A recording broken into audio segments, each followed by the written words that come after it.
Sonic Memory or Soncie Meory. I've heard some of the sets when they were still Sonic Memory when I was in Japan, and to say the least, they have good sounding DDs. And for some reason, when they changed to Soncie Meory, I tried the SM1 Lite, was it? I didn't even call it a review. It was just out of respect from the company for the fact that I talked about it.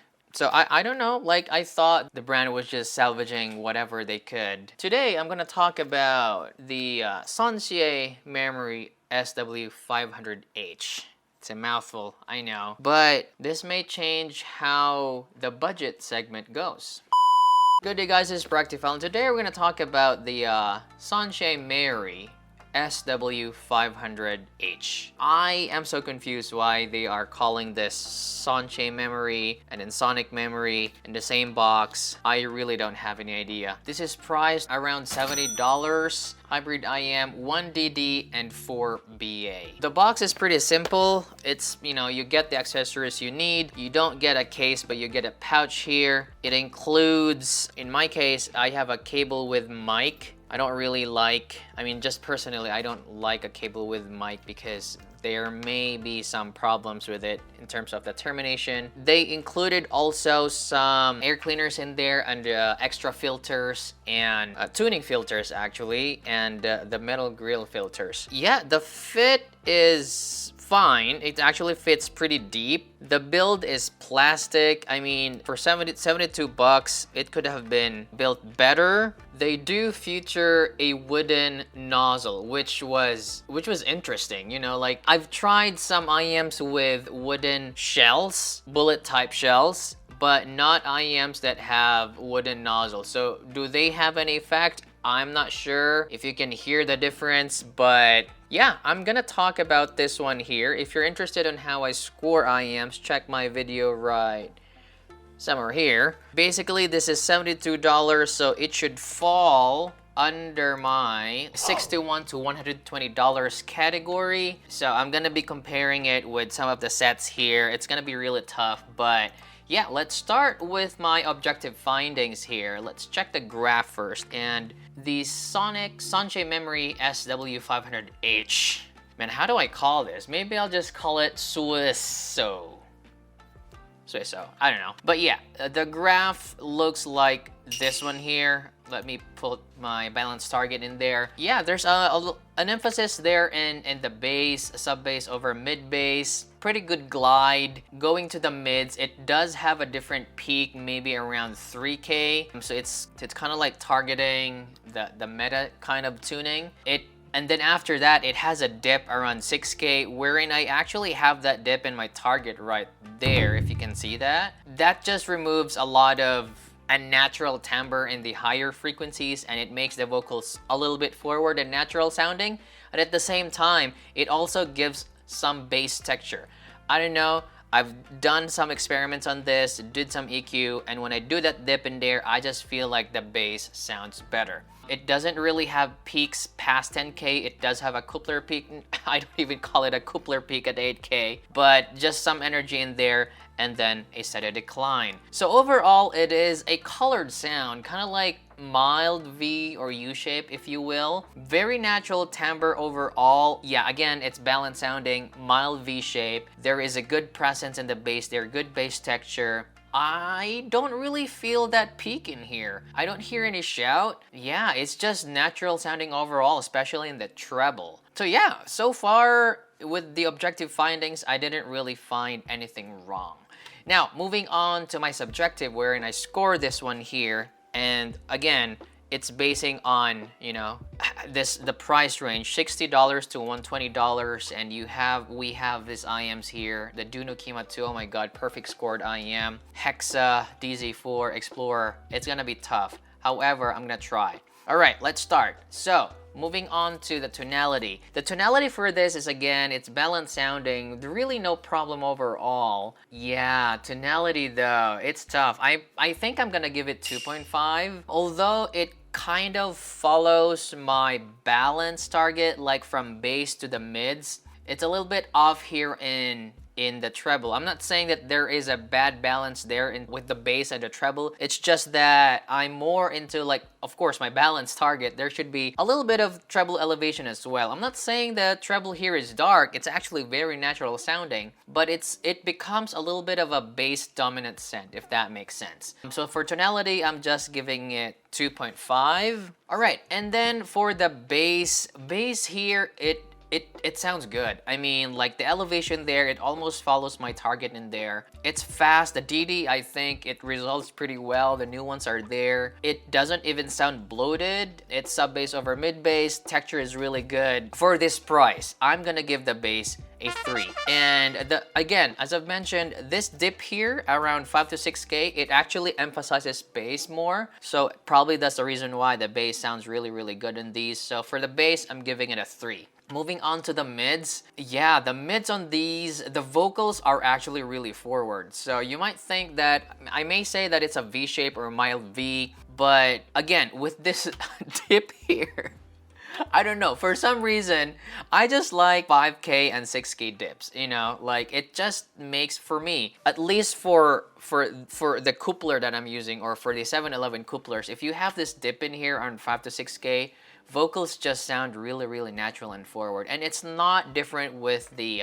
Swisso, the SW500H. They sound natural, female vocals sound good, male vocals sound good, instruments sound natural. So for the mids, I'm gonna give it a 3. So moving on to the treble. You see there a decline past, like there's just no peaks in there. After the 8K peak coupler, it's not dark sounding. After it is not dark sounding. For me, it sounds natural. You know what?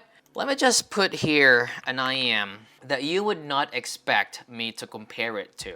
And it is the Softears Volume S high impedance. Right there. I mean, I know I have a comparison part in my video, but let me just put you like why I'm scoring it like this. You see that? Basically, it's the Softears Volume S high impedance with bass, because, you know, like a lot of viewers have been saying the high impedance is bright, there's not enough bass. You want bass? It's this one here. Look at that. The treble, it's almost the same. There's a peak in there and then just down. Very natural sounding treble for me. In fact, if the treble, it has a downward trend, I do think that it can actually, you can actually hear some new ones, you know, like it's not covered with high frequencies and sparkly and everything. It just sounds natural. For the treble, I'm giving it a 3 again, all right? And lastly, technicalities. I don't know, because of the overall, like the treble and the bass and the mids, all of those combined, it just creates a very nice proportionate stage. The separation of instruments, I was checking if they have tubes. I think they just, you know, put everything in there. I don't even know if they have proper crossovers, but dang, the separation in this is actually very good for this price range. So for the technicalities, I'm giving it 3 again.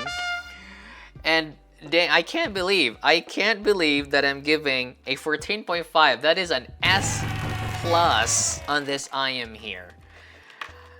It is good. I mean, I don't know if, like, you know, you'll call me a shell or whatever. I don't know. I don't care if you call me a paid reviewer. I'm not paid, but I like this set. It's gonna be in my rec list. I just like it, man. I just like it. So yeah, moving on to comparisons. Let's start here. The Duno Kima 2. Well, let's just compare it with the Volume S because it's here anyway. So again, as I've mentioned, it resembles the Volume S. It does resemble that mids there, and the vocals, it resembles. Although this, a little bit of elevation here for the Volume S in the 5K region, it does show up like more sparkle and details. But then again, it also has a lesser bass, which makes the high impedance a little bit shoutier in some tracks. The SW500H balances out with this bass in here in the sub bass, and there's like a more pronounced dip at 6K, so making this set kind of like a bassier high impedance, if that makes sense. Like Volume S is like $300. This is like $70. So if you want a budget Volume S high impedance, you get this one here. Other one that I can compare, the Duno Kima 2. Let's see if they can compare there. Yeah, as you can see there, the graph wise, that the graph doesn't really say a lot. But they have a similar trend in terms of treble. You know, the Duno Kima 2 just sounds smoother overall. It sounds more natural and more balanced. I mean, that's why I gave it like a perfect score of 15, because it sounds like that. So if you want more fun and probably better technicalities, go for the SW500H. If you want, you know, more natural timbre and smoother than the Duno Kima 2. Another one here, let me see. Do they graph the same with the Hexa? Well, actually, yeah. There you go. So they kind of like follow the same peak as the Hexas. But yeah, this one here has a more bass. As you can see there, the bass is more pronounced. The dip is more pronounced, which makes the bass more pronounced. The Hexa is gonna sound leaner overall. More clarity as well. The SW500H is gonna be more fun, more engaging, and more fun to listen to. What else do we have here? The Simcot EW300? Let's see. EW300, let's see that. Well, actually, yeah, pretty close. Let's see that in there. So, yeah, as you can see there, yeah, the EW300 is gonna sound bassier, but it's also gonna sound muddier, if that makes sense. Yes, there is more bass in there, but you see there the elevation, it's also a bit more. Well, it has some treble clarity past 10K, but with the bass impact, I find the Sonic Memory cleaner in attack and more natural sounding overall. So if you want more bass, you know, like you don't care if it's, you know, if it's clear, or if you just want bass, then get the EW300. If you want balanced, natural sounding, then the SW500H. What else? What else do I have here in my price category? DZ4, no, they're not real like that. Let's see here. The Sleevo, let's see. Yeah, probably not the Sleevo. How about the Duno Falcon Ultra? Yeah, I can't think of any, but for now, really, with you know, in this price range, this is compelling. This is a really fun set. Other than the name, like how do you like SW500H? It sounds like a battery size or a battery name. But other than that, I can recommend this to people who like, you know, whose library is, you have different kinds of library. You listen to rock, pop, ballad, or whatever, and you want an all-rounder. The SW500H is a good pick. Yeah, it's good. It's good. I don't care if I don't care what you think about my my music taste, but I do think that these things here define value. Thanks so much for watching, and have a great day.